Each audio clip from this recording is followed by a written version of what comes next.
Healthy cook ప్రేక్షకులందరికీ నమస్కారములు. ఈరోజు నేను మినపప్పు చట్నీ, వేరుశెనగలు, కొబ్బరి చట్నీ ఎలా తయారు చేయాలో చూపించబోతున్నాను.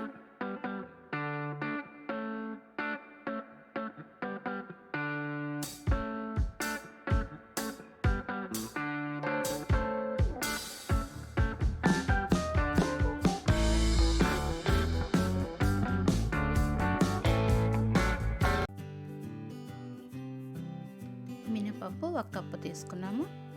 ఎండుమిర్చి, చింతపండు, ఆనియన్.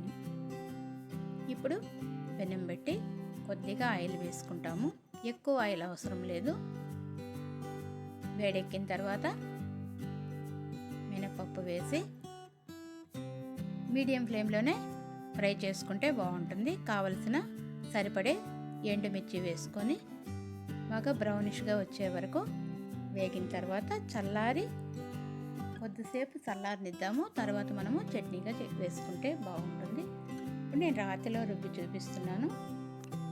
ఇది చిన్న రాయి కాబట్టి కొద్దిగా వేసి చూపిస్తున్నాము.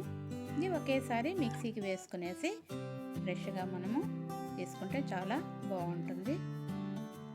ఇది బాగా వాటర్ ఎక్కువ వేసినట్లయితే ఊరితే మెత్తగా అవుతుంది, టేస్ట్ మారిపోతుంది. కాబట్టి గట్టిగా చేసుకొని రైస్కి వేసుకున్నారంటే కొద్దిగా నెయ్యి వేసుకొని చాలా బాగుంటుంది.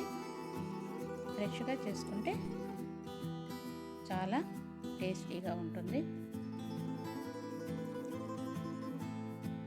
ఇప్పుడు ఆనియన్ ఉంది కదండి, ఇది మనము నైస్గా లేకుండా అట్లే నోటికి రైస్లో తినేటప్పుడు నోటికి తగులుతూ ఉంటే చాలా బాగుంటుంది. మరీ నైస్గా లేకుండా ఈ విధంగా బరగ్గా చేసి తీసేసుకుంటాము. చూసారా, మినపప్పు చట్నీ రెడీ అయింది. ఇది టిఫిన్కి రైస్ బాగుంటుంది. ఇప్పుడు వేరుశెనగ గింజలు ఫ్రై చేసుకుంటున్నాము. ఇది మీడియం ఫ్లేమ్లో పెట్టి స్లోగా చేసుకున్న తర్వాత ఎండుమిర్చి వేసుకున్నాము. దీని బదులు పచ్చిమిర్చి కూడా వేసుకోవచ్చును. కావలసిన పులుపుకి చింతపండు ఊరించుకుంటాము.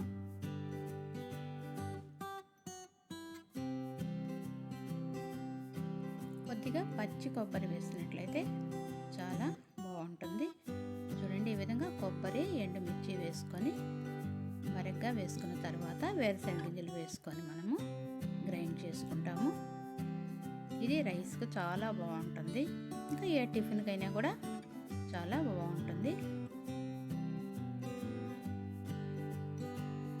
ఇప్పుడు సరిపడే చింతపండు వేసుకొని 2 వెల్లుల్లి ముక్కలు వేసుకున్నాము. చూడండి, ఈ విధంగా పరగ్గా చేసుకున్న తర్వాత లాస్ట్లో ఆనియన్ వేసుకుంటాము. ఇదే నైస్గా కాకుండా ఒక్క రౌండ్ వేసి తీసేసుకుంటాము.